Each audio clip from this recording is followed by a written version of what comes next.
Это Уильям, тренер по вокалу в Бангкоке. Сегодня я собираюсь посмотреть, как Димаш поет, возможно, самую известную песню из фильмов всех времен. Эта песня «Мое сердце будет жить вечно», которая взята из фильма «Титаник», и в 1997 году она стала огромным хитом для Селин Дион. Она великолепная певица, но и Димаш тоже. Давай посмотрим, что здесь произойдет. И это на Хайнаньском международном кинофестивале 2018 года.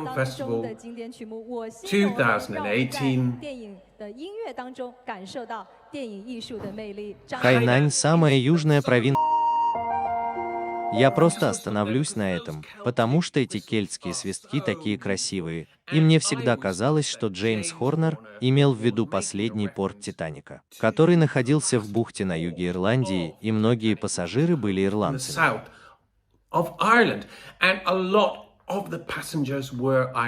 Они работали на корабле и пересекли его в 3-м классе, запертые, как вы помните из фильма, когда корабль начал тонуть.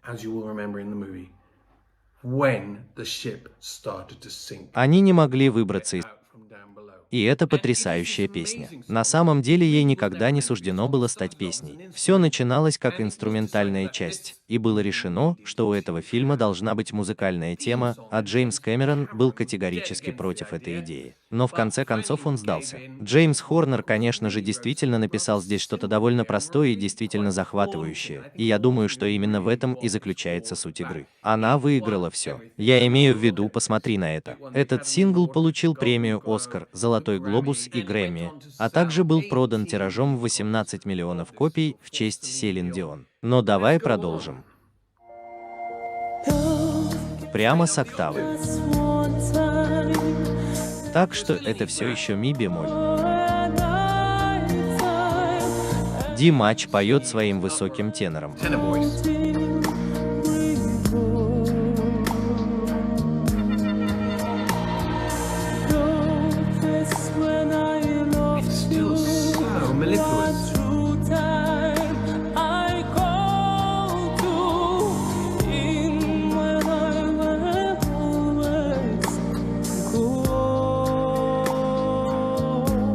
Он очень молод в этом плане. Ему 25 лет. И эти ноты прекрасны. Это аккорды си бемоль.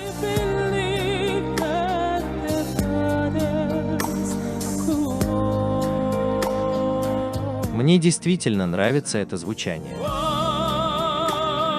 Но ты также можешь вложить в него какой-нибудь громкий голос. Именно это и является самым удивительным. Я обращаюсь к главному голосу. У него есть одна маленькая штучка, которую он делает каждый раз, когда поет «Мое сердце будет биться все сильнее и сильнее», и он просто вставляет букву «Д», что немного неправильно, но, по-моему, очень-очень мило. Я думаю, у него прекрасное чувство слова. Он настоящий певец. Вы видите, что эта песня не сложна, если вы посмотрите на нее на странице, но ее почти невозможно спеть, если у вас нет великолепного голоса. И причина в том, что она проста и понятна. Это требует потрясающего звучания, огромного количества красок и разнообразия, потому что если вы не привнесете этого, это будет звучать скучно и однообразно.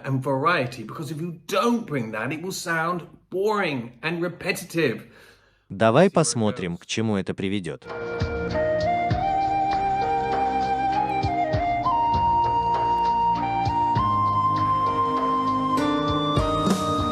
Мы всегда выходим вперед и меняем тональность. Во время этого процесса он ни разу не перешел на фальцет.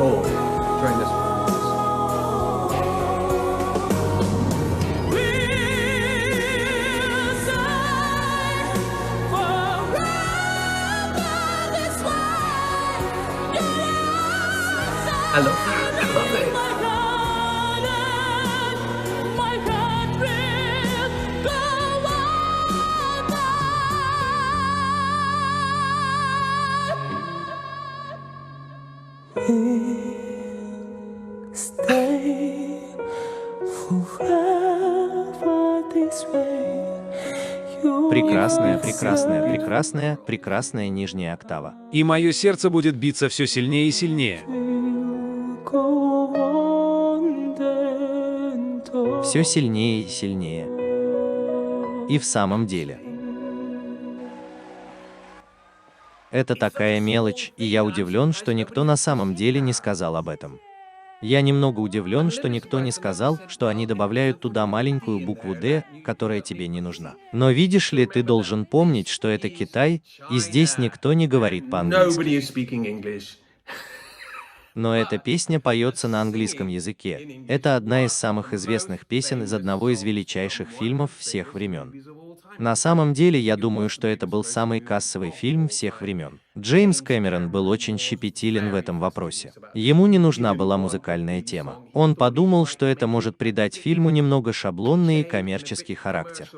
Но на самом деле песня почти так же знаменита, как и фильм, и это во многом связано с Селин Дион, потому что она была средством передачи ее потрясающего голоса. Но она не пела в таком диапазоне.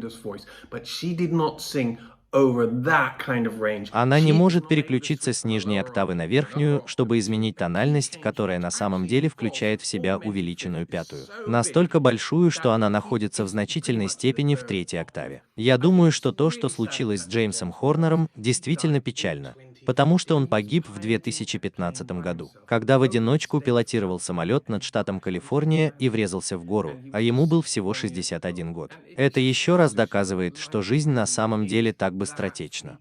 И я думаю, что эта песня с ее навязчивой мелодией и кельтским подтекстом каким-то образом отражает это. Жизнь — это всего лишь одна большая загадка, и тебе действительно нужен великий певец, чтобы заставить эту песню сработать. Так что это было довольно увлекательно, и мне очень понравилось наблюдать, как Димаш так эффектно создает эту песню самостоятельно, как он всегда делает. Это Уильям, тренер Бангкок Бойз.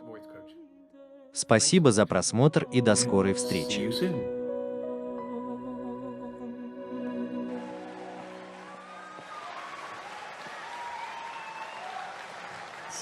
谢谢。